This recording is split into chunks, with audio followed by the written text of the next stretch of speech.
Welcome to the next episode of CruzTalks. I'm your host, Just Cruz. In this episode, we're going to be talking about making it and the road to 100% permanent in total.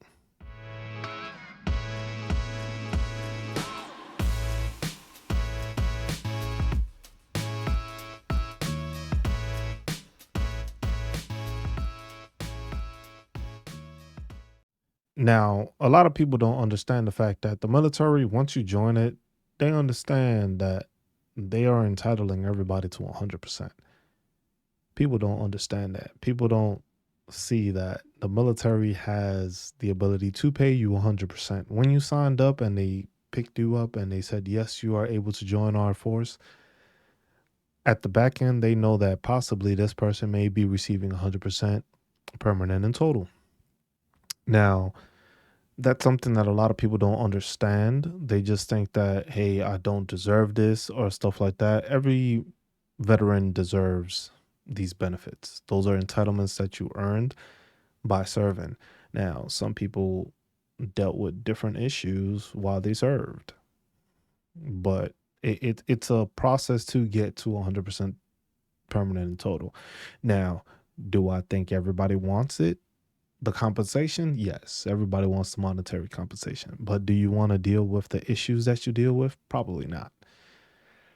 So that's one thing that on that road, once you're in the military and you get out to get to 100% total, yeah, you get benefits. You get the VA benefits. There's tons of them. There's the Chapter 35, which is for your family dependents to go there. You have, depending on your state, each state has their own benefits, and they range from free education to free hunting and um, fishing licenses. You have no property tax on certain ones, or some have yet that your retirement pay doesn't get taxed also. So there's different benefits in all of them. There's like about three states though that do not offer any benefits though. We'll make sure to note those in a later episode, because that's one of the things we want to change and talk when it comes to me going to school, graduate school for a public administration degree. I would like to work on policies and maybe trying to see if we can have something for veterans that we can make it that all the states at least have one guideline as to what they have. Now, once they add more to it, that's on the state. But I think there needs to be a federal guideline as to, hey, each state will at least give their veterans or entitle them to this if they're 100% permanent in total. And yes, if they were a veteran, they're entitled to this also. Because I think serving this country is it's a volunteering thing. The people aren't drafted into it. People volunteered. So if you volunteer to serve your country and you go to war or whatever the case, there should be rewards to it. Not just, hey, you get half price at Chili's on Veterans Day, or you get a little discount here in certain stores. Some stores offer like a 10% discount. Some offer them only on select days. So that's something that I think across the board needs to change and it needs to be fixed. But on the road to permanent and total, you have to make sure that you have your stuff documented. You have to make sure that your medical records are straight. You have to make sure that your diagnoses are straight. Those are things that don't get looked into and people tend to forget. They fail to acknowledge or realize that your time in the military is your time in the military. Once you're out of the military is not paying attention to you. Military is not paying attention to the fact that you need to do your yearly certifications, which is like the cyber awareness on your computer to make sure that your account is still good. Nobody cares about you. Sometimes at the back end of it, the military don't care about you. Your unit is not going to call you unless it's your best buds doing that. And some people go through issues. Some people deal with issues. A lot of people, like I said, there's a couple of episodes, one with the good and one with the bad. And this is just basically like the aftermath of it, of just dealing with the VA. The VA needs work. As you can see now, when we're recording this, this is September 24th. There's a couple of bills that have been going through Congress right now that are being pushed to enhance and give more benefits to the military. veterans at least. The military is always going to have their funding, but benefits towards veterans is coming out, especially now that you have a lot of veterans that are retiring or getting out of the military after serving in Iraq and Afghanistan. Hey, we were there for 20 years. So somebody could have spent their whole career while we were at war with Afghanistan. And that's a 20-year period. So those people are now retiring, and now those people are going through the issues that I went through and what many veterans go through when it comes to dealing with the VA. The VA sometimes forgets to see things. Sometimes they have misprints, or they have best way of putting it is that they lose your stuff. Because one big thing was I got a letter basically stating, hey, the VA realized that your claims might have gone through an issue which caused for them to not be received by the VA. And it was just like, I think it was like 75,000 veterans were dealing with this issue. Basically, that they submitted a claim and then something within the system did not go as it should. So maybe something that they claimed was not placed in there at the correct time. But then it says, don't worry, you don't have to contact us about us. We're conducting an investigation. But I haven't received any word saying why. I haven't heard anything saying why it happened or did it get fixed or nothing. It's just basically don't contact us. We just wanted to let you know. So that's something that when it comes to your medical records, you got to make sure you have them. Make sure you have that information because that's pertinent information to get you where you need to go. If you don't have that, that's going to cause some issues for you and you're not going to be able to move forward. Having a nexus letter is a big thing. Luckily, I didn't have to use it because most of my stuff was done within the year of me getting out. So all my stuff, it went off of my medical records while in service. Now, you have people, because I've had a lot of people reach out to me just asking like, hey man, what did you do? What did you file and stuff like that? And I was just like, for everybody, it's different. But the thing is documentation isn't. Having documentation is the biggest thing for everybody to be able to proceed or be able to have what they need. Because the thing is if you've been out of the military for like 10 years, there's nothing saying that within those 10 years, that's when you got injured or that's when you got hurt. That's when you went on a snowboarding trip and got hurt. Nobody knows that. The VA don't know that. There's nothing connecting it to it. But if you had issues while you were in service and you have that documented, then they can serve it. And then you can be like, hey, I had this and the thing has gotten worse this past 10 years. It happened during service, but it got worse over the past 10 years. And that's something you can claim. But sometimes the issue is that some people want to file disability claims, but they have no information to back it. So you can't say you're dealing with, let's say, back issues, but you have nothing diagnosed. You haven't gone to an outside doctor, and that outside doctor hasn't said anything about you being hurt, or you having a bulging disc, or you having slipping discs, or just like degenerative disc disease. If you don't have anything documented or anything showing that, it makes it more difficult for the VA to accept it. So if they can't accept it, they're looking at it as like, well, this person doesn't have any documentation. They're saying that they're hurt here, but yeah, we'll examine them, which will go into the CMP exam. But we're not connecting it to service. It's not going to be stated as, yes, this happened during that time or this is what happened. It's just going to be like, no, no service connection. They just leave it at that. And hey, you're on your way. So now you got to deal with an appeal to try to claim like, hey, this is the evidence and stuff like that. But if you don't have no evidence, it's hard to explain or showcase your claim if there's nothing backing it. So a nexus letter is something that you need from a medical professional. That medical professional will provide you the stuff you need. It has to be a clear cut statement from that professional, that medical professional stating like, hey, I have diagnosed them with this ailment, with depression, anxiety, bad back, muscle spasms, knee issues, any musculoskeletal issues. Those are things that you have that medical professional write in a letter basically saying like, yes, this is caused by his time in service due to the movement or doing this, and they have to connect it, basically stating from their professional experience that the injury they have has gotten worse because they received it during the military and then it became worse, or it's because of their service time.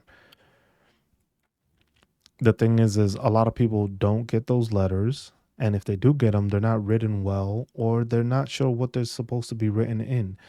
So there's a ton of resources when it comes to finding out how you got to write that stuff and how you do it. But the thing is you got to make sure that your medical professional knows how to write it. Don't be too medical. uh, I guess that's the best way of saying it. Try to put it in the most simplest terms for somebody that is not a medical professional to read it, because the VA doesn't hire nothing but doctors to do their VA rating. And that, I think, is one of the bigger issues that people don't understand is like, hey, if you don't have a medical professional saying that, but then you have a non-medical professional that's giving you the rating and reading over the stuff, that dude don't know what that doctor's talking about. If it's not in the simplest terms, he's gonna be like, "Well, I don't understand what this says. It says it's service connected, but I don't see with what he's saying it connects it, not service connected." But of course, you can appeal that. But the thing is you don't want to deal with that, because the thing is dealing with an appeal can take a long time. Because basically, for me, I submitted my stuff in December and got it back saying that it wasn't service connected. Mind you, I had physical therapy for a year and a half while dealing with that ankle issue. And I still deal with the ankle issue to this day, where sometimes it's just, it doesn't want to work. Best way of putting it. And that's something that it took me time. I had to file again in June. I filed in December the first time. I got an answer in like mid March. Filed again in June when I went and I spoke to a VSO from the American Legion. Shout out to the American Legion, um, which is one of many organizations that helps you when it comes to VA claims. So American Legion is one. That's who helped me. But there's tons of resources when it comes to that.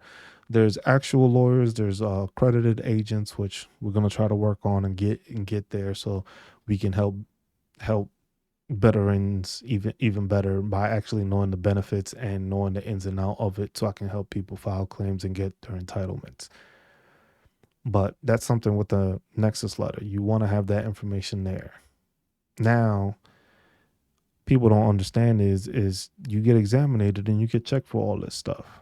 So you go to a what's called a CMP exam. Within these exams, you have a person that is most likely contracted. Sometimes it's through the VA, it's a VA hired person, and sometimes it's a contracted individual, which is a medical professional. Either they're a doctor or they're basically doctors, but they're hired through the VA in order to obtain information, basically. So they send you to this person. Sometimes you got to drive, sometimes it's far, sometimes it's not. For me, the examinations were done in Germany while I was there, while I was exiting, because I did the benefits delivery before discharge program. But for some outside of that, if you're claiming anything outside of the fact, outside of that window, you're going to be sent to somebody. Either it's going to be at a VA regional hospital or facility, or they're going to try to send you to somebody that's closer that they've contracted in order to see you. So for me, I was sent to a place that was maybe like a mile away from me, whereas the VA hospital to me, or the VA building to me, is like 45 miles away. So I was able to get something that was a mile away, and they did the examination for me. So within the examinations, it's that professional asking you questions. Now, the questions are basically in part with what you're claiming. So basically, they will ask about all the different stuff that you claimed. So whether it's migraines, depression, but depression, they will send you to another, I believe it's a psychiatrist or a therapist, and they will send you to them to have you evaluated through mental health issues. So now, like I said, if you have your records and all that stuff, or you've been diagnosed by a medical professional or a therapist or a psychiatrist, and they basically write you that nexus letter like, hey, this person is writing it or is dealing with all these issues because of his time in service. He has trauma because of this, or he's suffering from PTSD from this issue while it was in service, and they paint that picture and they connect it.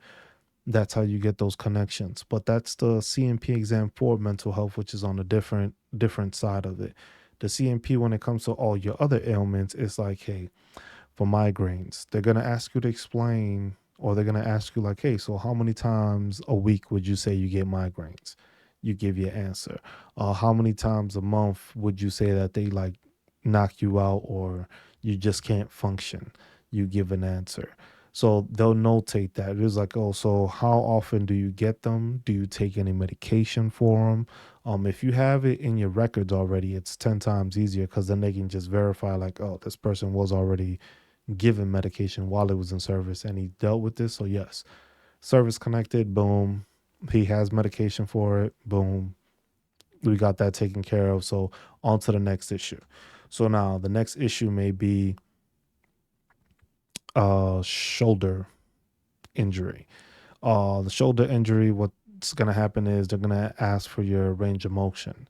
So, they're going to come out, check you. You're going to see the range of motion and see how high, how low you can go, depending on what it is. Once you feel pain, you're supposed to say, hey, I feel pain, and you stop. And they basically notate that, stuff like that. So they'll ask you, when did this happen? How did it happen? Um, when did you deal with this injury? How did you get this injury? That kind of information. They'll jot that down and notate that.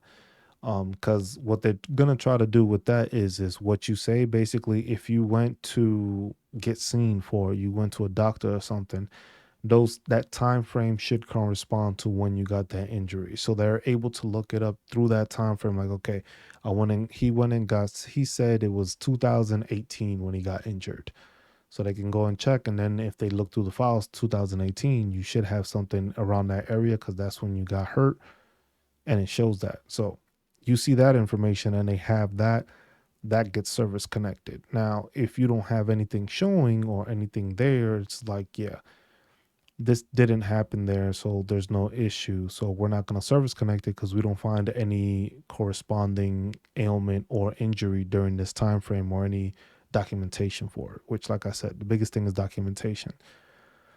So you're going to do the range of motion. You're going to continue with that. And that's going to be the main thing for anything that's musculoskeletal, which is any joints or anything like that. And then also you get the presumptive ailments. And those are claims that you file that basically the army knows you're going to deal with it. So, like, let's say for tinnitus, most people deal with tinnitus. There's no way to record tinnitus. But if you do have hearing loss, they will send you to audiology and you will do the hearing test. The hearing test was different than the regular hearing test that you're used to, where it's just you're listening and pressing a button. So you're listening and pressing a button, but then you're also listening for words, and then you have to repeat said words. So with hearing loss, you don't hear the words the way they're supposed to be said. So you might hear something differently. And then from there, they'll evaluate that. And that goes to, um, was it service connected or is it connected? And from there, if it's anything service connected, it gets taken care of by the VA. So you don't have to go to an outside entity to take care of it. The VA will, it's paid for basically, as long as it's service connected. Um, so that's a major plus when it comes to it. The other thing is with CMP, if it's not service connected, doesn't get taken care of, but you can always appeal the stuff as long as you have evidence, or if you think that CMP examiner missed something. Like if you told them something and they didn't write it down, or it's something in your file and they didn't look for it or they didn't see it, you can always appeal that, and that's the process. The other thing is going into, once you've done all that, you've done your CMP exam, now it's the waiting game. Now you're waiting on a decision letter. Once you get to this decision letter, it changes everything. It's like throws your anxiety even more because you're just waiting to find out what it is that you're going to be rated. So you're just waiting. And like I said, for some people, it could take a couple of months. Sometimes it takes longer. Sometimes it's a quick process. Sometimes it's a long process. But you'll end up getting that decision letter. And once you get that decision letter, sometimes you're going to be upset. You're going to get upset because you're going to look at it and it's just going to say, not service connected. Oh, this is connected, but this isn't. This should be connected. And you're just going to be baffled and confused and like angry. Like, well, how did they mess this up? How did they say it's not service connected? When you look at it, that decision letter will have that information in there for you, and it will give you a breakdown as to why it was service connected. So why it was denied or why it was approved as service connected or not service connected. When you see this, that's the information you need. But like I said, Code of Federal Regulations, Title 38, Chapter 4. That is your cheat sheet basically for the information you need to get in order to get what you need to get to. It'll tell you what ailments it is, what range of motion you have to have or shouldn't have, and it tells you all the different stuff that you can claim. Certain things you claim don't fall under a certain umbrella, I guess you can say, of when it comes to the rating. So sometimes they attach it to something, and sometimes they'll just say a service connected, yeah, but we don't give you a rating for it because it's nothing that's rateable. So that's something also that people need to understand. How you put that rating in there and you file from the beginning makes a big difference. So that's why I say always look out for a VSO or talk to a VSO. American Legion helped me out. Like I said, there's the BFW. There's a ton of organizations that are out there. Some charge, some don't. The VSO's usually free. And that's information you get and clarity that you get from people that have been doing this, so they know what the issues are, how the ins and outs work, so you get that done.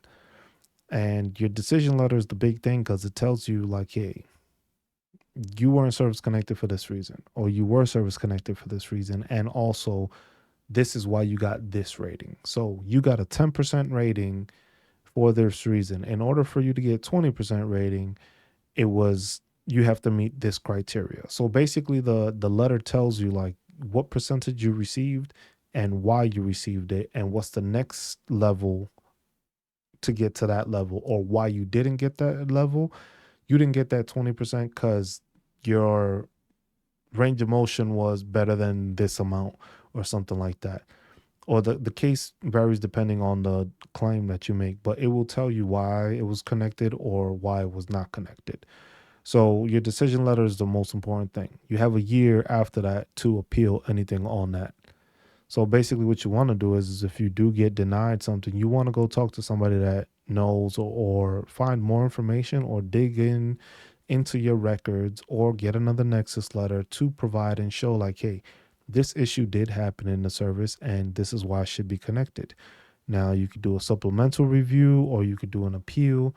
There's different ways of doing it when it comes to an appeal, but best suggestion, like I say, is talk to a person that's been doing this for some time so that they know what's going on and they've learned and have the experience as compared to you just going at it and just claiming something and not being sure what it is you were supposed to be claiming. So your decision letter is one of the main factors, and that's something that it'll keep on showing you and it'll keep on telling you what you have to do and what you need for that next level for that disability claim. Now, when it comes to the wrong way of doing this and getting to the road to 100%, it's not a straight road. There's no one way to do it. It's multiple ways of doing it. To think that you have it all covered and stuff, you might, and you still might not get 100% on that first shot. So that's something that people need to understand, that there is a wrong way, and that's not doing your due diligence. If you don't do what you're supposed to do, if you don't get your medical records or your documentation or your imagery that you had or that nexus letter from that doctor saying that, yes, this is the reason why it happened, that will have a huge and large effect on your decision letter when you get your decision letter and then appealing afterwards. So that's one of the wrong ways. Another thing is just like, hey, you just fibbing and lying about this stuff. Like if you fibbing and lying, man, you ain't helping nobody. But you ain't helping nobody. It ain't even you helping yourself because you just lowering yourself to that extent that you have to lie to show or say that you were hurt. Where you have a lot of veterans that are actually hurt and dealing through stuff, but here you are saying that you're hurt just because you want to get to 100% total and permanent.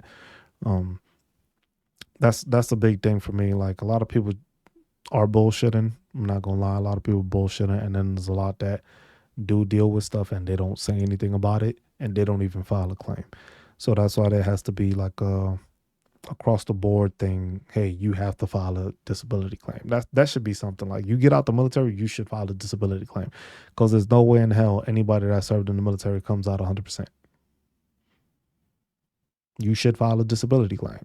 Something, tinnitus, your ankle, your knee, your shoulder, elbow, arthritis in your hands, migraines, depression, something. You got. There's no way every veteran that has served came out 100% without injuries. Now, like I said, the military and the service knows that they can afford 100% for everybody, but when you have people that don't believe they need it or don't know their entitlements and don't know their benefits, they don't have to worry about paying 100% if they know, hey, so and so don't know about it. They're not going to claim it. So we don't have to worry about paying this person 100% if they're not worried about it. Where the number is, I believe, 3 million, it's like close to 4 million, 3 million something out of 19 million veterans currently right now. And only 3 million of those have filed claims. So you have another 16 million that have not filed claims. Now, I'm not saying everybody's good to go, which I don't think everybody's good to go. I believe people have some issues. They just don't know how to put it or didn't even realize it was an issue to claim. But dealing with the military, if you shooting weapons and stuff like that, working in a motor pool, stuff like that, you probably might have hearing loss or you have ringing in your ear.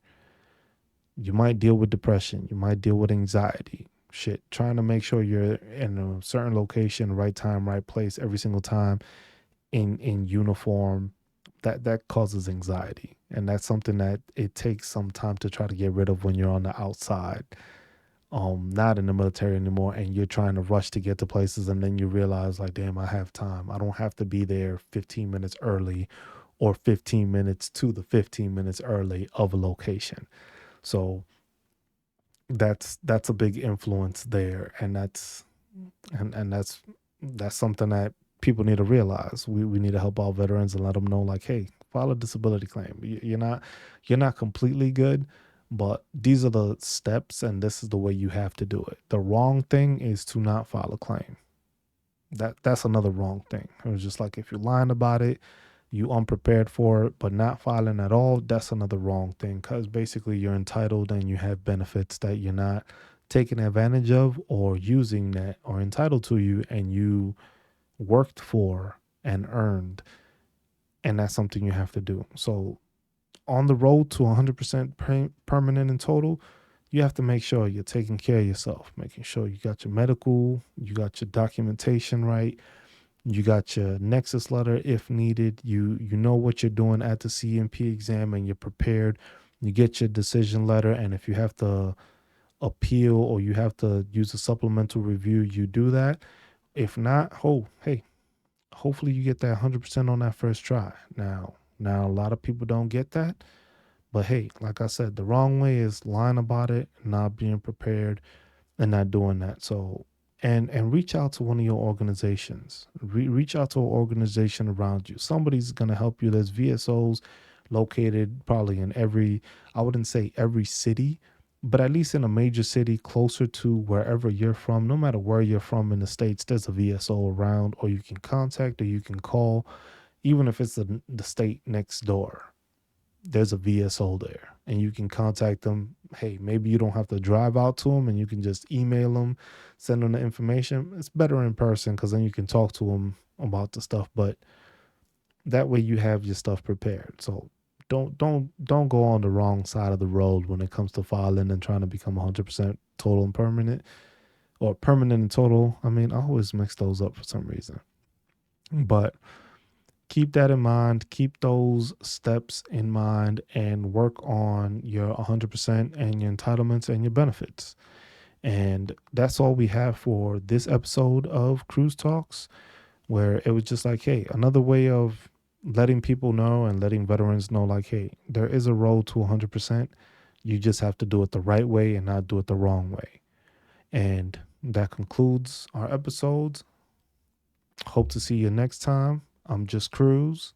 I'm signing out. Peace.